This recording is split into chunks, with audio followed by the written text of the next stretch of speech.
Hello everyone, आज हम अपने गंगा नदी अपवाह तंत्र के बारे में बात करेंगे। गंगा नदी का अपवाह तंत्र क्या होता है? हमने अपने लास्ट वीडियो में सिंधु नदी के अपवाह तंत्र को पढ़ा था, ठीक है। आज हम अपना गंगा नदी का अपवाह तंत्र के बारे में कुछ बात करेंगे कि गंगा नदी का जो अपवाह तंत्र है इसमें कौन कौन सी नदियाँ शामिल है, कहाँ से उनका उद्गम होता है, कहाँ पे संगम होता है और गंगा नदी की कई सहायक नदियाँ कौन कौन सी, उनके बारे में कुछ विशेष बातें, ठीक है। जैसा सबसे पहले हम इसमें देखते हैं गंगा नदी को।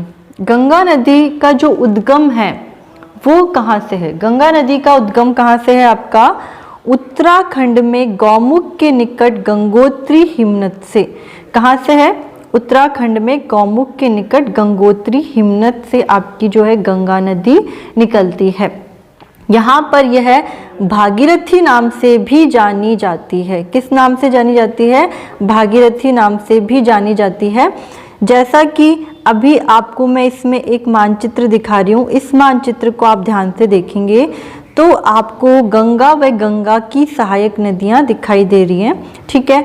इसमें आप देखेंगे कि जो गंगा नदी का उद्गम है वो उत्तराखंड में गौमुख के निकट गंगोत्री हिमनद से है और यहाँ से ये गंगा नदी बहती हुई आपकी इधर बहती हुई बांग्लादेश वाले हिस्से में आती हुई आगे नीचे कहाँ जाती है? बंगाल की खाड़ी में गिरती है।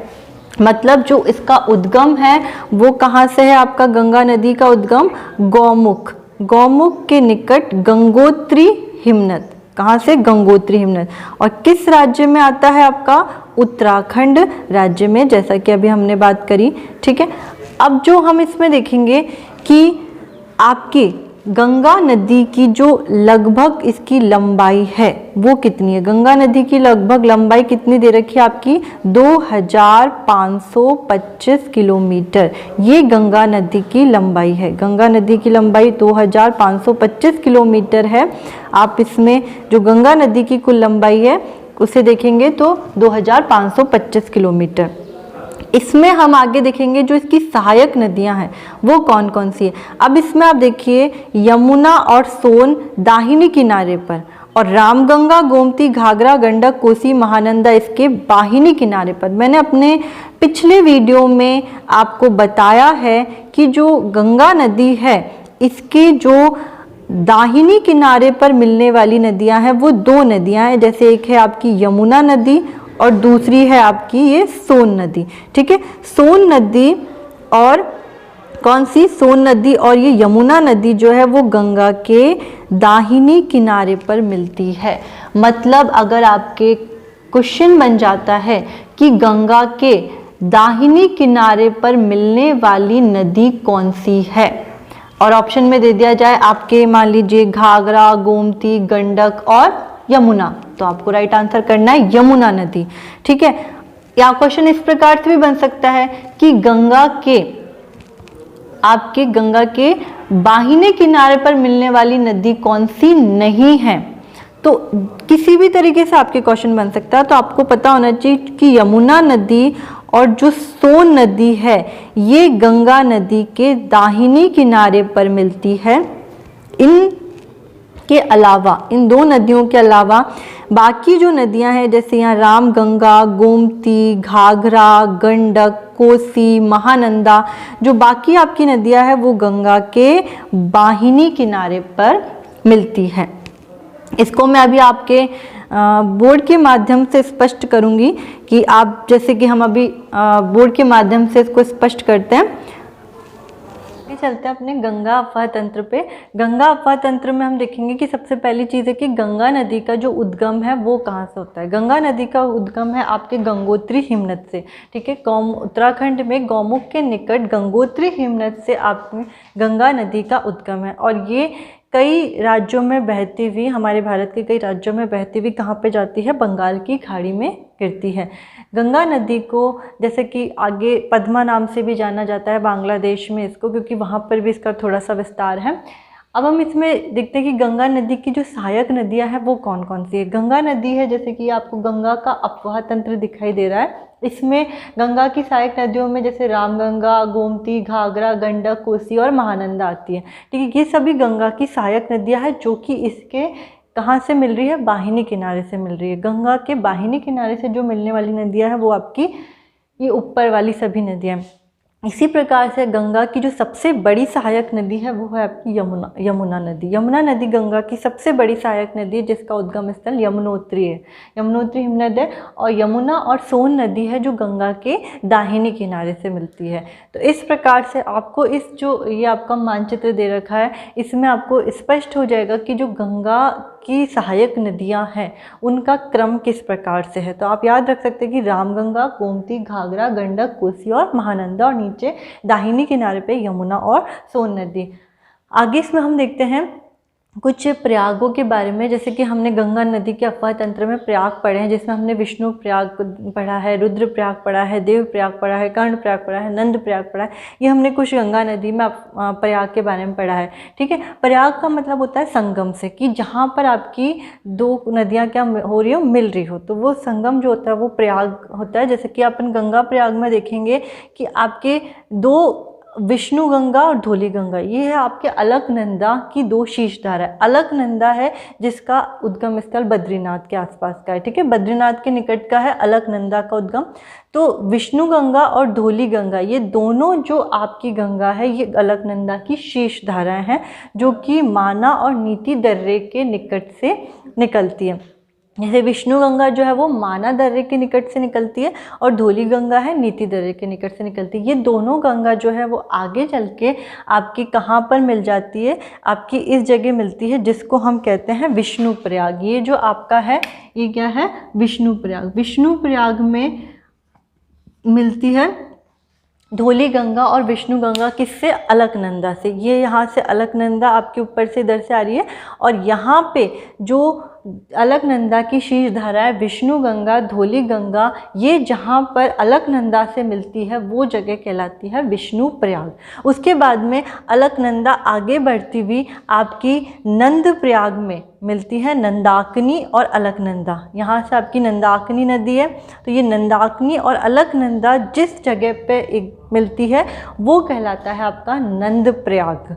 उसके बाद में आगे चलते हुए, आगे हम बढ़ते हुए पिंडार गंगा और अलकनंदा ये दोनों जहाँ पर मिलती है ये कहलाता है आपका कर्णप्रयाग। तो कर्णप्रयाग हो गया आपका पिंडार गंगा और अलकनंदा। उसके बाद में आगे चल के जब आपकी मंदाकिनी जो आपकी नदी है ये मंदाकिनी अलकनंदा से जहाँ मिलती है वो कहलाता है रुद्रप्रयाग। मतलब मंदाकिनी जहाँ अलकनंदा से मिलती है वो कहलाता है रुद्रप्रयाग।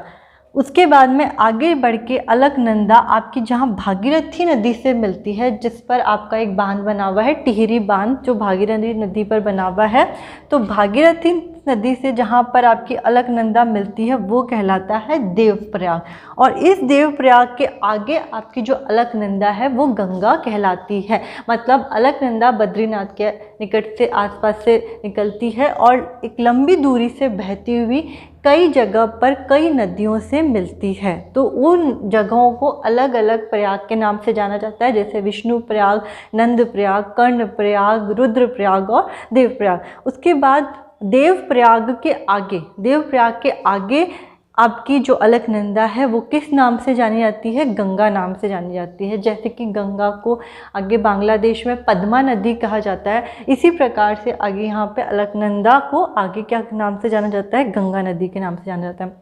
आपका जिस भी तरीके से आपका प्रश्न बनता है, आपसे मान लीजिए रुद्र प्रयाग पूछ लिया जाए, विष्णु प्रयाग पूछ लिया जाए, देव प्रयाग पूछ लिया जाए, तो आप अब अच्छे से बता सकते हैं इस चित्र को देखते हुए कि कौन सी दो नदियाँ मिलती है जहाँ पर कि उसको इस प्रयाग के नाम से जाना जाता है।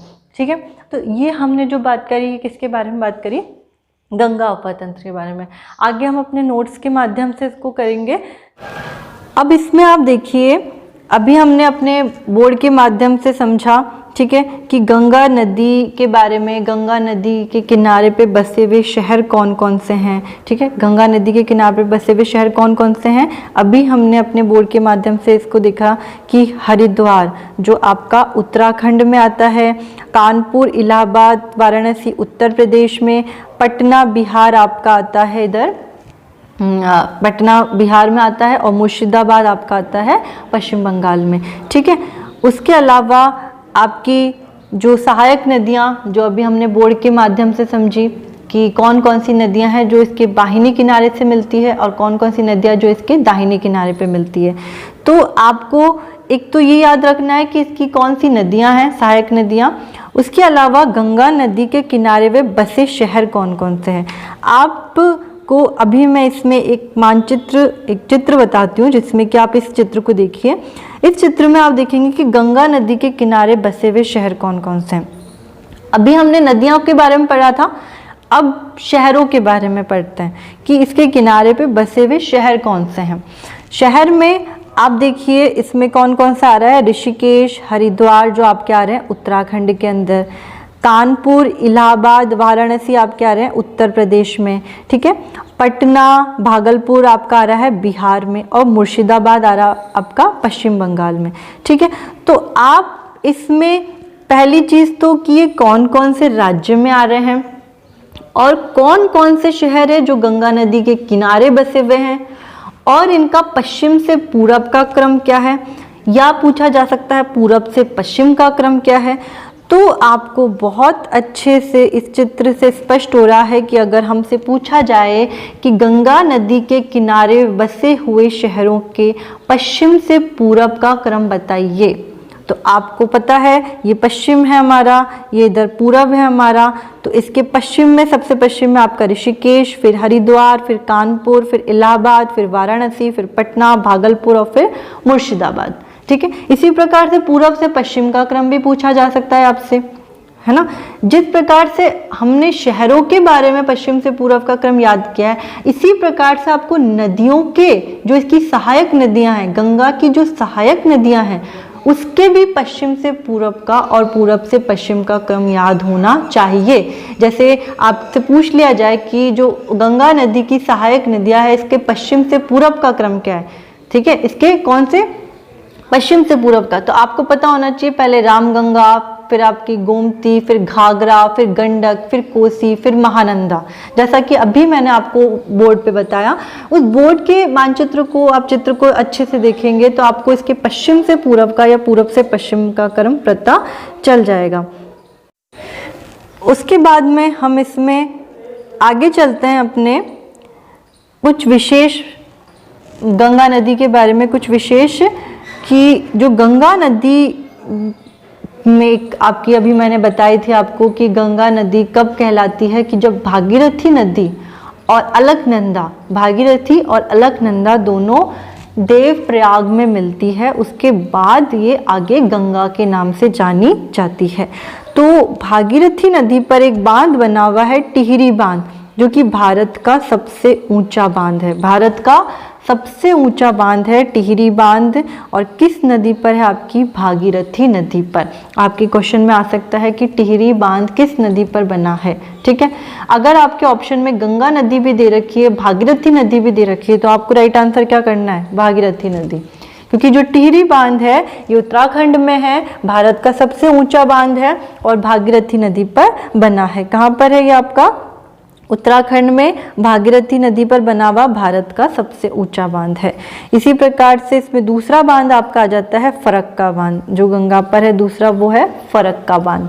अब आगे इसमें हम देखते हैं कुछ प्रयागों के बारे में, जैसा कि अभी मैंने आपको बोर्ड के माध्यम से बताया कि सबसे पहले हम इसमें देखेंगे विष्णु प्रयाग, जिसको हम कहते हैं जोशीमठ, विष्णु गंगा, धौली गंगा धाराएं विष्णु प्रयाग में परस्पर मिलकर अलकनंदा कहलाती है। नंद प्रयाग, अलकनंदा, नंदाकिनी नंद प्रयाग में मिलती है।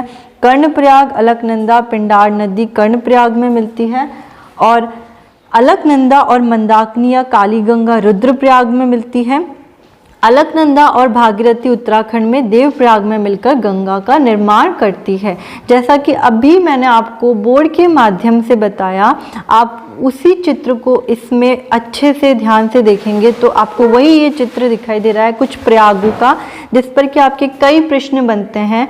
जैसा कि इसमें देखिए, ये आपका माना दर्रा, ये नीति दर्रा, इस दोनों दर्रों के निकट, माना दर्रे के निकट विष्णु गंगा, नीति दर्रे के निकट से धौली गंगा, जो आगे आपकी विष्णु प्रयाग में मिलती है और यहाँ पर अलकनंदा कही जाती है। ठीक है, अलकनंदा का जो उद्गम है वो बद्रीनाथ के निकट से है और आपकी विष्णु प्रयाग में विष्णु गंगा, धौली गंगा दोनों ही अलकनंदा की शीर्ष धाराएं हैं। ठीक है, जो विष्णु प्रयाग में मिलती है। उसके बाद आगे अलकनंदा बहती हुई नंदाकिनी नदी से मिलती है। कहाँ पे मिलती है? नंदाकिनी नदी से नंद प्रयाग में मिलती है। मैंने अभी आपको इसमें बोर्ड के माध्यम से इसको बहुत अच्छे से स्पष्ट किया है। उसके अलावा ये आपको चित्र इसमें इसीलिए दिखाया गया है कि आप इस चित्र को देख के और अच्छे से स्पष्ट हो जाएं।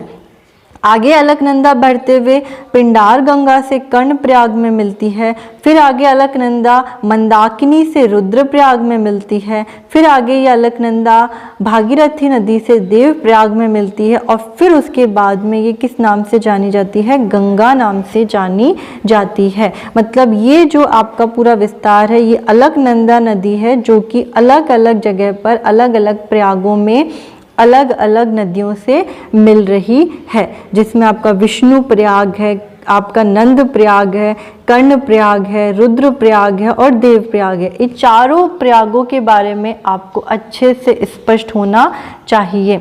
ठीक है, अब इसमें आपको ये मानचित्र को अच्छे से इसको देखते हुए स्पष्ट हो जाएगा कि प्रयाग कहाँ कहाँ पे किस प्रकार से है। ठीक है, आगे हम इसमें चलते हैं कि बांग्लादेश में गंगा को पद्मा नाम से जाना जाता है। अब बांग्लादेश में जो है गंगा का विस्तार बांग्लादेश में भी है, जैसे कि आपकी कई जगहों पर अलकनंदा बहती हुई आती है, फिर देवप्रयाग के बाद में वो आगे गंगा नाम से कही जाती है। तो गंगा भी आगे जो बहते हुए बांग्लादेश में पद्मा नाम से जानी जाती है।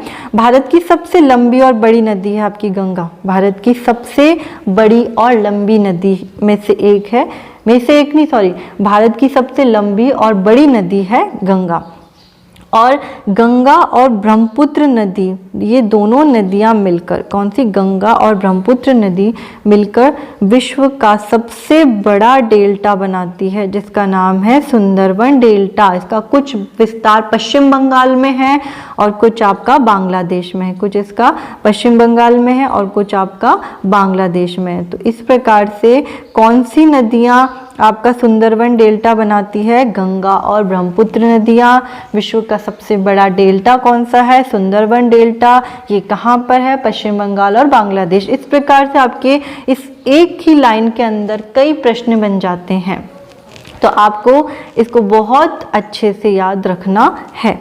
आगे हम इसमें चलते हैं नमामि गंगे परियोजना, जो एक एकीकृत संरक्षण मिशन है, जिसे जून 2014 में केंद्र सरकार द्वारा प्रमुख कार्यक्रम के रूप में अनुमोदित किया गया। इसमें राष्ट्रीय नदी गंगा से संबंधित 2 उद्देश्य है: प्रदूषण के प्रभाव को कम करना और दूसरा है इसके संरक्षण और कायाकल्प को पूरा करना। मतलब आपकी एक परियोजना चलाई गई है गंगा नदी को स्वच्छ रखने के उद्देश्य से, उसको प्रदूषण मुक्त करने के उद्देश्य से। कब चलाई गई? जून 2014 में चलाई गई। इसके मुख्य उद्देश्य कौन कौन से हैं, ये भी आपको याद होना चाहिए। तो आपको नमामि गंगे परियोजना पर भी अगर आपका 50 शब्दों में प्रश्न बन जाता है, तो आपको पता होना चाहिए कि आपकी नमामि गंगे परियोजना क्या है। आगे हम इसमें चलते हैं गंगा की सहायक नदी यमुना नदी पर। यमुना नदी जो है, इसका उद्गम कहाँ से? उत्तराखंड में बंदरपूछ के पश्चिमी ढालों पर यमुनोत्री हिमनद से। ठीक है, आप देखेंगे मैंने अभी आपको गंगा नदी का एक मानचित्र दिखाया था, तो इस मानचित्र को आप वापस से देखिए। इस मानचित्र को आप वापस से देखेंगे तो आपको इसमें दिखाई देगा कि जो यमुना का उद्गम है वो आपका कहाँ पर है, उत्तराखंड में आपके बंदरपूछ के पश्चिमी ढालों पर यमुनोत्री हिमनद से है। ठीक है, और इस यमुनोत्री हिमनद से यमुना नदी बहते हुए किस में गिर रही है, गंगा नदी में मिल रही है। ये किस में मिल रही है, आपकी गंगा नदी में मिल रही है। यमुना आपकी यमुनोत्री हिमनद से बह के कहाँ मिल रही है, इधर गंगा से मिल रही है। अगर इसकी सहायक नदियों के बारे में पूछा जाए तो आप इसमें इसकी सहायक नदियां भी देख सकते हैं, जैसे कि ये चंबल इसकी यमुना की सहायक नदी है, ये सिंध है, ये बेतवा है, ये केन है। तो ये जो चारों इसकी सहायक नदियां हैं, आप देखो इसमें यमुना में मिलने वाली नदियां कौन सी है, आपको दिखाई दे रही है चंबल, सिंध, बेतवा और केन। ये चारों यमुना की सहायक नदियां हैं। ठीक है, और यमुना आगे जाके किस में मिल रही है, गंगा में मिल रही है। तो इस प्रकार से आप इस मानचित्र को जब देखेंगे तो बहुत अच्छे से स्पष्ट हो जाएगा कि जो यमुना है वो कहाँ से निकल रही है और कहाँ मिल रही है और इसकी सहायक नदियाँ कौन कौन सी है। ठीक है, आगे इसमें हम देखते हैं इसका पुराना नाम। आगे जो इसका पुराना नाम है वो कौन सा है, कालिंदी। कालिंदी आपकी यमुना नदी का पुराना नाम है। जिस प्रकार से हमने सतलज नदी का पढ़ा था अपने पिछले वीडियो में, मैंने जो अपना पिछले वीडियो बनाया उसमें सतलज नदी, रावी, चिनाब, झेलम के भी पुराने नाम बताए थे। इसी प्रकार से यमुना नदी का जो पुराना नाम है वो कौन सा है, कालिंदी। अब जो इसकी सहायक नदियाँ अभी मैंने आपको बताई, चंबल, सिंध, बेतवा, केन, मानचित्र में आपको बहुत अच्छे से स्पष्ट हो रही है। यमुना नदी के किनारे बसे हुए जो शहर है वो उनमें दिल्ली, मथुरा, आगरा, हमीरपुर और इलाहाबाद आते हैं। इलाहाबाद के निकट ये गंगा से मिलती है।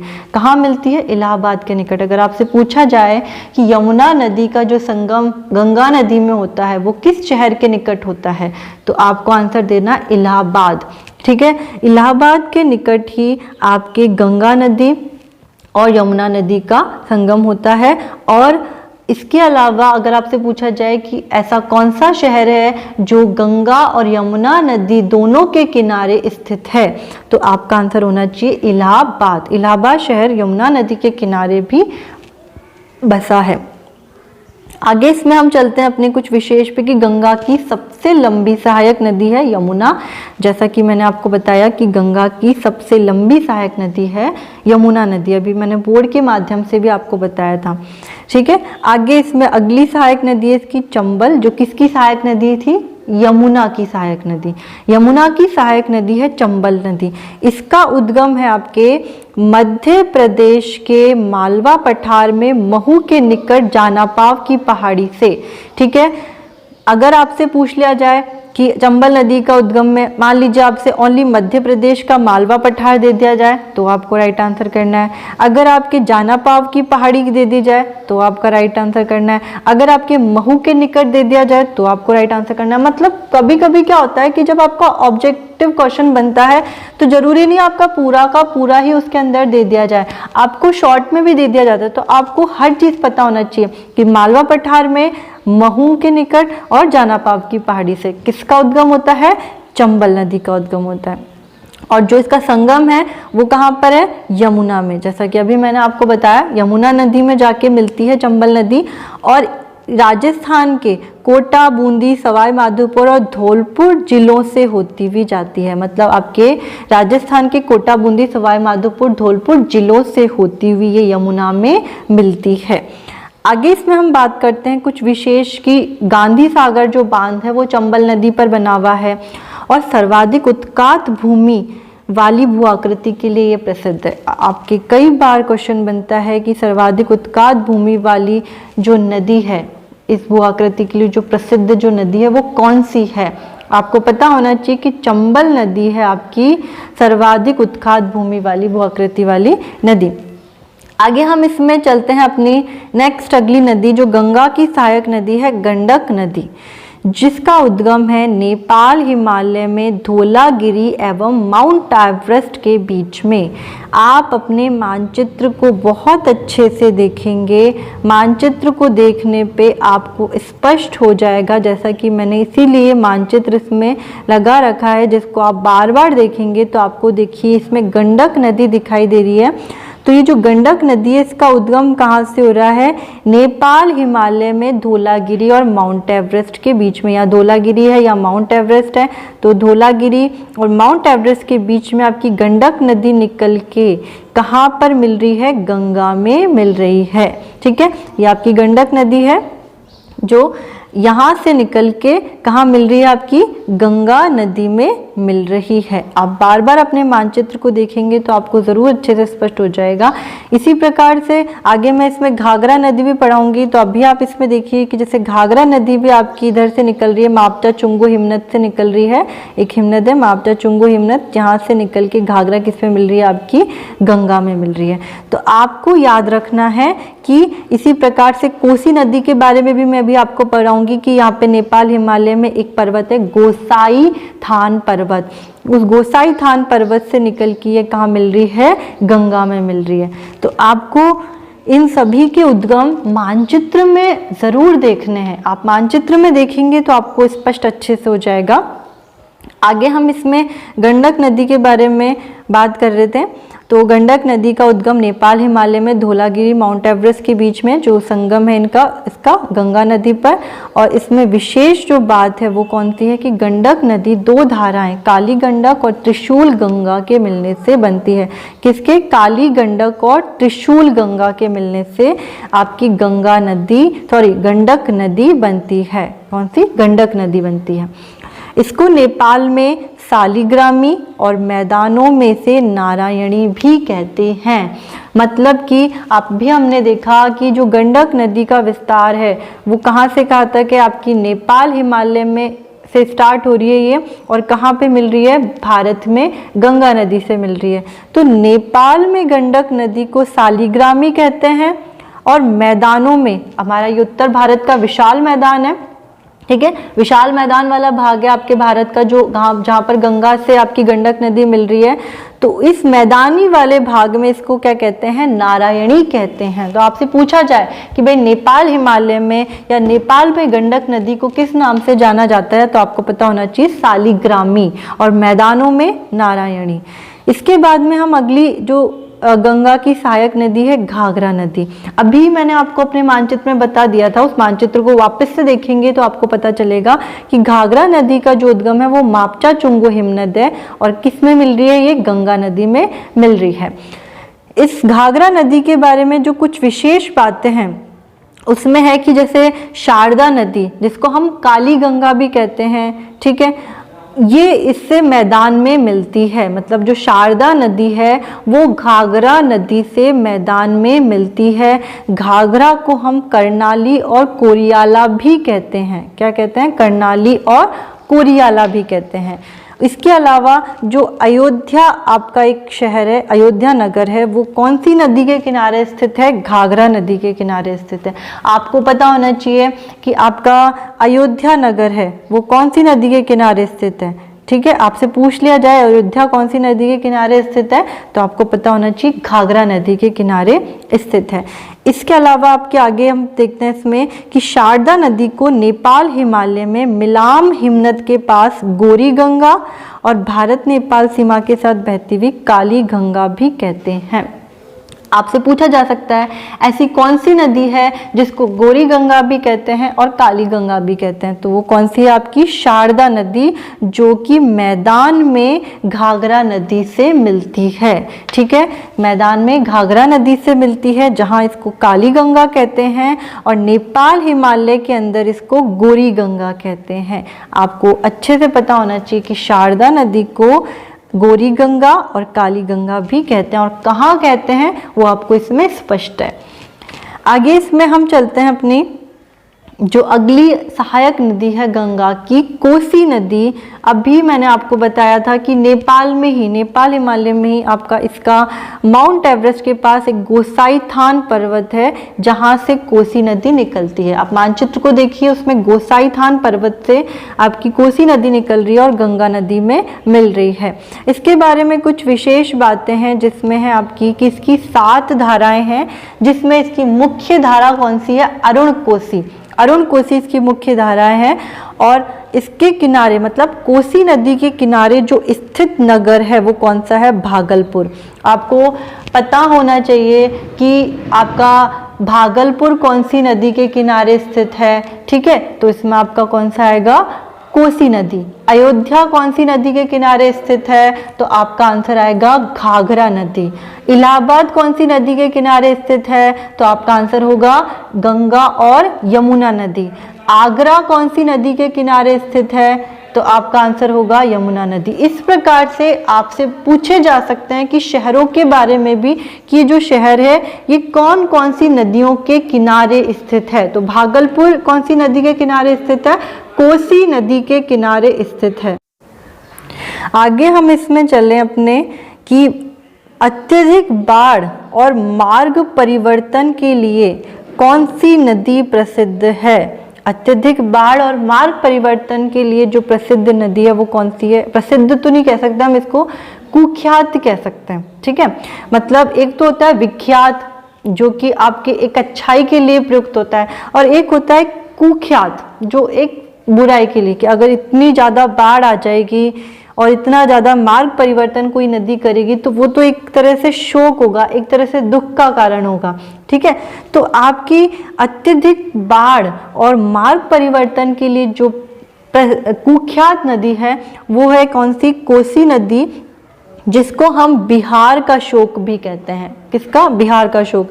आपके जैसे प्रश्न बन जाए बिहार का शोक कोसी नदी को कहते हैं, ऐसा क्यों? या कोसी नदी को बिहार का शोक क्यों कहते हैं? तो अत्यधिक बाढ़ और मार्ग परिवर्तन के लिए कुख्यात नदी है, इसीलिए इसको बिहार का शोक कहते हैं। आगे हम चलते हैं अपनी अगली नदी है दामोदर नदी। दामोदर नदी का जो उद्गम है वो कौन सा है? आपका छोटा नागपुर का पठार, ठीक है। जब हम अपने मानचित्र को बहुत अच्छे से स्पष्ट रूप से देखेंगे तो आप देखना कि जो दामोदर नदी है वो कहाँ से निकल रही है? छोटा नागपुर पठार से निकल रही है और बंगाल की खाड़ी में गिर रही है। मैंने ये अपने पिछले वीडियो में भी बताया था कि बंगाल की खाड़ी में गिरने वाली नदियाँ कौन कौन सी है, तो दामोदर भी नदी उनमें से एक है जो आपकी बंगाल की खाड़ी में गिरती है और छोटा नागपुर पठार से ये निकलती है। इसकी सहायक नदियों में है जैसे बोकारो, कोनार और बराकर नदियाँ। इसमें जो विशेष बात है वो है कि दामोदर नदी को बंगाल का शोक कहते हैं। जिस प्रकार से हम बिहार का शोक कोसी नदी को कहते हैं, इसी प्रकार से हम बंगाल का शोक दामोदर नदी को कहते हैं। आपके कई बार प्रश्न बनता है कि बिहार का शोक किसे कहते हैं, बंगाल का शोक किसे कहते हैं, उड़ीसा का शोक किसे कहते हैं। तो आपको पता होना चाहिए बिहार का शोक किसे कहते हैं? कोसी नदी को। बंगाल का शोक किसे कहते हैं? दामोदर नदी को। और आगे जब हम पढ़ेंगे महानदी तो उड़ीसा का शोक किसे कहते हैं? महानदी को। इस प्रकार से आपके प्रश्न पूछे जाते हैं। इसके अलावा जो भारत की राइन नदी है या कोयले की नदी भी हम दामोदर नदी को कह सकते हैं, क्योंकि आपकी जो राइन नदी है वो कहाँ पर है? आपकी जर्मनी में आती है, जो सबसे ज़्यादा कोयले की खानों के लिए प्रसिद्ध है। तो इस प्रकार से आपका जो छोटा नागपुर का पठार है, ठीक है, आपके जो छोटा नागपुर का पठार है यहाँ पर आपका जो कोयला, लोहा ये भी काफ़ी मात्रा के अंदर पाया जाता है, मिलता है। तो इसलिए इस नदी को कोयले की नदी भी कहते हैं और आपकी भारत की राइन नदी भी किसको कहते हैं? दामोदर नदी को कहते हैं। इसके अलावा आपके जो दामोदर नदी के किनारे स्थित शहर है वो कौन से हैं? धनबाद और दुर्गापुर। धनबाद और दुर्गापुर नगर दामोदर नदी के किनारे स्थित है, ठीक है। ये दो नगर है आपके दामोदर नदी के किनारे स्थित। आपको इनके बारे में अच्छे से मालूम होना चाहिए। तो आज जो हमने बात करी है वो किसके बारे में बात करी है? गंगा अपवाह तंत्र की बात करी है। हमने अपने पिछले वीडियो में सिंधु अपवाह तंत्र पढ़ा था और अपवाह तंत्र किसे कहते हैं उसके बारे में पढ़ा था। आज जो हमने अपना पढ़ा है वो गंगा अपवाह तंत्र पढ़ा है कि गंगा की सहायक नदियाँ कौन कौन सी हैं, उनका उद्गम कहाँ से है, संगम कहाँ से है, प्रयाग किसे कहते हैं, इनके किनारे बसे हुए शहर कौन कौन से, इनके बारे में कुछ विशेष बातें क्या क्या है। तो आपको इन नोट्स के माध्यम से कई प्रश्नों के उत्तर मिल जाएंगे जो कि मैंने भी अभी आपको बताए हैं। इसके अलावा हमने बोर्ड की सहायता से भी इन चीज़ों को समझने की कोशिश करी। तो आपको अगर ये वीडियो अच्छा लगा है तो इसे लाइक कीजिए, शेयर कीजिए, और आप इस चैनल पर नए हैं तो इसे सब्सक्राइब जरूर कर लीजिए, जिससे कि जो आपका अगला वीडियो आएगा जो कि हमारा ब्रह्मपुत्र नदी पर और प्रायद्वीपीय भारत की नदियों पर होगा, तो आपको जो नोटिफिकेशन है उसके द्वारा आपको अगला वीडियो प्राप्त हो सके। तो आप इस चैनल को सब्सक्राइब करते समय जो पास में बेल आइकन है उसमें ऑल पर क्लिक कीजिए, जिससे कि जो भी नोटिफिकेशन आपका अगला वीडियो आएगा तो वो आपको नोटिफिकेशन के द्वारा प्राप्त हो जाएगा। तो आपको ये अच्छा लगे है तो इसे ज़रूर कमेंट करके बताइए कि आपको ये वीडियो कैसा लगा। Thank you so much.